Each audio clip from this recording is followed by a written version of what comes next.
ওই জন্য শেষে হাদিসটা বলেছি, ইউবআসুন নাস আলা নিয়াতিহিম ওয়া ইউহশারুন নাস আলা নিয়াতিহিম। মানুষকে নিয়াতের উপরে কি করবেন? উঠাবেন। আপনার মধ্যে যদি মানে জিয়াউর রহমানের ভালোবাসা বেশি থাকে রাসূলের চেয়ে, এটাও আপনি দেখতে পাবেন। বা শেখ মুজিবের ভালোবাসা যদি থাকে রাসূলের সাথে, এটা আপনি দেখতে পাবেন। ঠিক শুধু গণতন্ত্র না, সমাজতন্ত্র, ধর্মনিরপেক্ষতাবাদ, জাতীয়তাবাদ, আরো যত মতবাদ আছে, আপনার কি বলে চিশতি, মুজাদ্দিদি, নকশবন্দি, শুধু ওইটাই বলে এটা না, আরো যারা আছে ইসলামের নামে যেগুলো ধর্মের নামে যেগুলো আছে কুফর, এইগুলো প্রথম কথা হলো সাপোর্টও করা যাবে না, আবার কি আপনার মেনে নেওয়া যাবে না। 1 নম্বর, এটা হলো কোনো মুমিন করতে পারবে না এটা। 2 নম্বর হলো যে আপনি তাদের সহযোগিতা নিতে পারবেন কিনা, তাই না? মনে করেন একজন মন্ত্রী হলো আপনার এলাকায়, আপনার এলাকার এমপি হলো, তার সহযোগিতা নেওয়া যাবে কিনা। একজন প্রশ্ন করেছে আমাকে এইভাবেই যে এইটা কি করলেন আপনারা? আপনারা বলেন যে এদের এই গণতন্ত্র কুফরিতন্ত্র, ধর্মের প্রবাদ কুফরিতন্ত্র, সবই ঠিকই আছে, কিন্তু আবার দেখি তাদেরকে প্রধান অতিথি বানান, এমপিকে প্রধান অতিথি বানান, মন্ত্রীকে প্রধান অতিথি বানান। আমি বললাম, তখন বলছিলাম যে আচ্ছা বলেন তো, রাসূল সাল্লাল্লাহু আলাইহি ওয়াসাল্লাম যখন হিজরত করেন কার সহযোগিতায় গিয়েছিলেন? হ্যাঁ, না, তিনি ছিলেন ধর্মে খ্রিস্টান, তার সহযোগিতায় গেলেন। আবার মুহাম্মদুর রাসূলুল্লাহ সাল্লাল্লাহু আলাইহি ওয়াসাল্লাম ইসলাম প্রচার করলেন কার তত্ত্বাবধানে থেকে? আবু তালেবের তত্ত্বাবধান থেকে। যতদিন বেঁচে ছিলেন আবু তালেব, ততদিন কিন্তু আল্লাহ রাসূলকে কিছু বলতে পারেনি, কেউ কিছু বলতে পারেনি। তাহলে সহযোগিতাও করা যাবে, আবার সে যদি আমাকে দিন প্রচারের সুযোগ দেয়, সেই সুযোগও কাজে লাগানো যাবে। 3 নম্বরটা হলো আপনাকে যদি বাধ্য করে, বাধ্যগত অবস্থায়, যেমন আপনার ওখানে যেতে হবে, না হলে কি মেরে ফেলে দিবে, জয় শ্রীর নাম বলতে হবে, না হলে কি মেরে ফেলে দিবে। ধরেছে জয় শ্রীর নাম বল, কিন্তু অন্তরে কি আছে?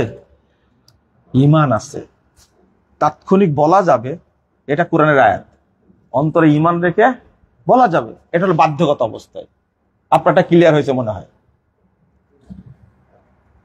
শেষে যেটা বললেন, একজন শাসক রব কখন হয়? শাসক বলছেন কেন? আগে হুজুর বলেন।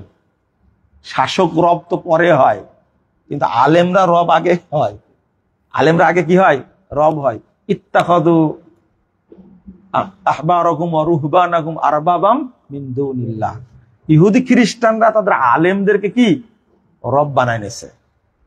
যখনই কোনো ব্যক্তি এমন কথা বলে যেটা শরীয়তে নাই, আর ওই কথার অনুসরণ করলে ওই ব্যক্তি কি হয়ে যায়? রব হয়ে যায়। যেমন ইবনে আব্বাস রাদিয়াল্লাহু আনহু,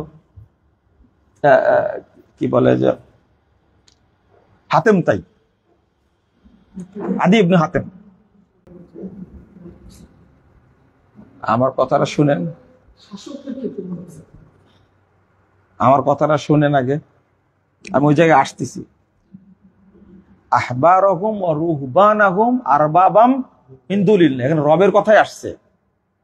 তো যদি ধর্মযাজক, পাদ্রী, আলেম তাদেরকে আল্লাহকে বাদ দিয়ে রব বানায় নিছে, এটা একটা। তো এই আয়াতের ব্যাখ্যায়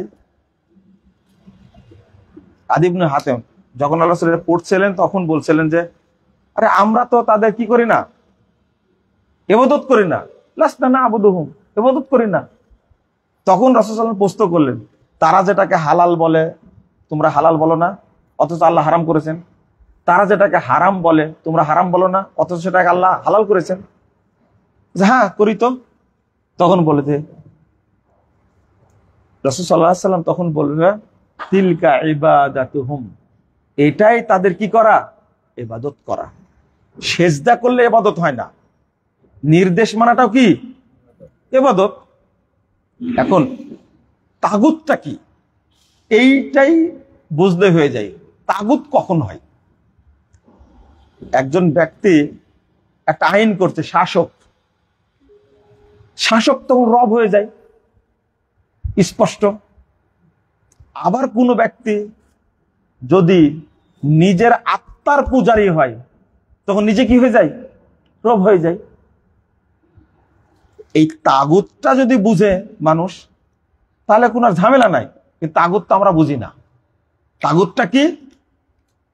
আল্লাহ এবং রাসূল সাল্লাল্লাহু আলাইহি ওয়াসাল্লামের আইন বাদ দিয়ে বিরোধী যখন কোনো আইন প্রণয়ন করে, তাকে কি বলে? তাগুত বলে। তাগুত শয়তান। দুই, আমাদের বুঝার, তাগুত বুঝার দরকার হলো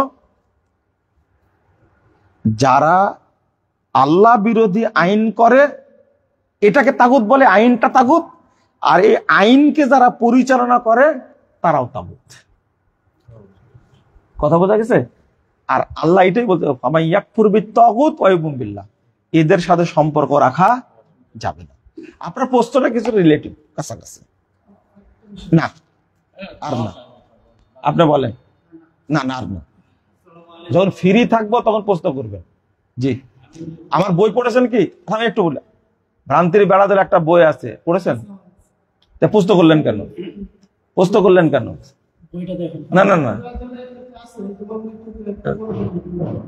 তাহলে পুরোটা পড়বেন। আর একটা বই আছে, দেখবেন, ভ্রান্ত আকিদা বনাম সঠিক আকিদা। এই ভূমিকাতেই লেখা আছে কথাগুলো, একটু পড়ে নিবেন।